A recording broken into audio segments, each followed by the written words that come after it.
Globe दिखा देता हूं। एशिया, पहले एशियन पीयर्स, आपने गिफ्ट निफ्टी तो देख ही लिया है, पस्त खुलने के इंडिकेशंस हैं। एशिया आपकी स्क्रीन्स पर आएगा, मिला जुला कामकाज है। यूएस के मार्केट्स मिले जुले हैं, कहने के लिए डाउ पिटते ही चले जा रहा है। 8वें दिन, कल हॉर्माज 7 दिन बता रहे थे तो मैंने एक जोड़ दिया आज, पर बाकी बेंचमार्क्स बेहतर कर रहे हैं। नैस्डैक फिर आउट परफॉर्म कर रहा है। ऐसे में नेट नेट मूड है कैसा? हॉर्माज गुड मॉर्निंग, चल क्या रहा है? गुड मॉर्निंग आशीष। और क्वेश्चन चल रहा है, आप यूं ही कह लीजिए, क्योंकि एक बड़ा डिसीजन आना है। डिसीजन से ज़्यादा कमेंट्री ज़्यादा ज़रूरी है जानने के लिए कि क्या होने वाला है। तो उस वजह से कमेंट्री का भी आइडिया है ना? ये आप कह लीजिए आने से पहले किस तरह से सदे हुए स्टेटमेंट्स आएंगे, ये सबको पता आने वाला है, मगर आप फेड पर जितना भरोसा कम करें उतना तो अच्छा है। तो इस वजह से भी, क्योंकि बिग टेक ने कल बहुत अच्छा करा और उस वजह से नैस्डैक की आउट परफॉर्मेंस हुई, एक और रिकॉर्ड हाई बना कल।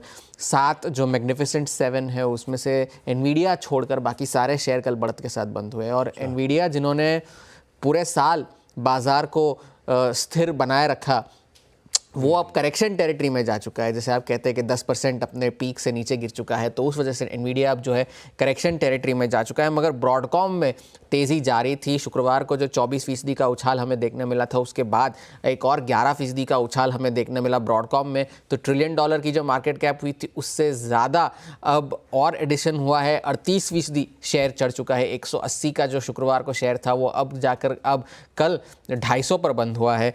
तो ये ब्रॉडकॉम में रैली जारी है। और फैसला आने से पहले यील्ड और डॉलर दोनों में कोई बड़े बदलाव नहीं देखने मिले। 10 ईयर की यील्ड जो है अभी भी 4.4 पर बनी हुई है। डॉलर इंडेक्स भी अभी भी 107 के आसपास ही बना हुआ है। कोई बड़ी मूवमेंट उन दोनों में तो नहीं देखने मिली कल रात को। तो और अब जो है 98% प्रोबेबिलिटी है 25 बेसिस पॉइंट्स के कट की। अब ये तो चले मान ही लीजिए कि कट आना ही है, मगर बहुत सारे बाजार के जो निवेशक है, पार्टिसिपेंट्स है, उनका ये कहना है कि एक हॉकिश कट आ सकता है इसके बाद, यानी कि 2025 में शायद फेड ब्याज दरें उतनी ना काटे।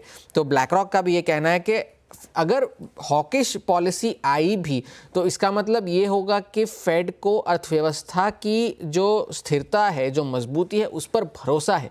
इस वजह से उन्होंने एक हॉकिश पॉलिसी दी है और उससे जो रैली चल रही है बाजार में वो बनी रहेगी और ब्रॉड बेस्ड रैली बनी रहेगी, ये ब्लैक रॉक का कहना है।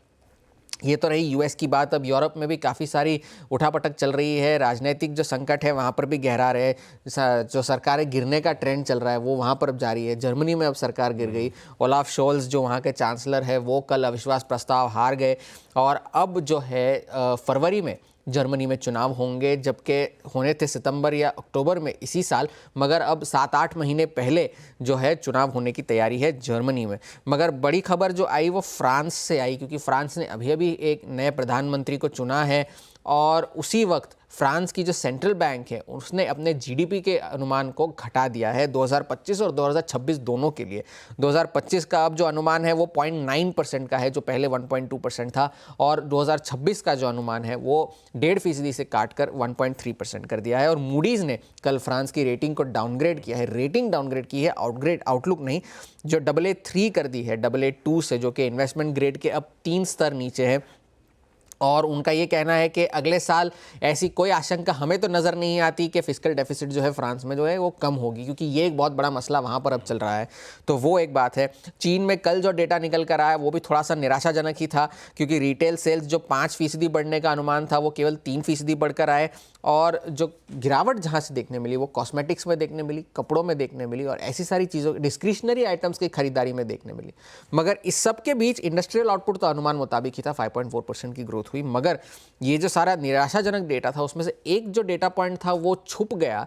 वो ये था कि हाउसिंग सेल्स में जो है साल दर साल नवंबर के महीने में सुधार देखने मिला हाउसिंग सेल्स में। ये कोविड के बाद जब इकोनॉमी जो है रीओपन करी गई चाइना की 2023 में, उसके बाद ये पहला ऐसा वाकया है जहां पर हाउसिंग सेल्स में है जो सुधार देखने मिला साल दर साल। तो ये तो चीन की बात रही, वहाँ पर भी अभी कोई ऐसा बड़ा डेटा पॉइंट तो निकल कर आना नहीं है। सारी निगाहें फेड पर है। इस वजह से बिग टेक तो चलिए आउट परफॉर्म अपने हिसाब से कर रहा है, मगर ओवरऑल मार्केट जो है थोड़ा सा कॉशियस है। खैर बड़ा इवेंट है, बिल्कुल सही कह रहे हैं हॉर्मास। अपन उस पर कल सुबह और डिटेल में चर्चा कर लेंगे जब उसकी एक्चुअल तैयारी करने का समय होगा। थोड़ा सा नर्वसनेस है, पर उस नर्वसनेस के बीच में भी बिग टेक बढ़िया आउट परफॉर्मेंस डिलीवर कर रहा है। चलिए, तो ग्लोब का हैंडओवर थोड़ा सा कॉशियस, थोड़ा सा सादा हुआ। कल भी ऐसे ही सुबह माहौल था, एशिया भी यूएस भी मिला जुला, आज सुबह भी वैसे ही माहौल है। जब तक इवेंट नहीं निकलता तब तक शायद ऐसे ही देखने को मिलेगा। वीरू के पास चला जाए। कल का सेशन तो आपने स्क्रीन पे देख ही लिया, आधे % के आसपास का दबाव, 100 पॉइंट कमज़ोर थे। ऐसे में निफ्टी का अप्रोच रखा क्या जाए? निफ्टी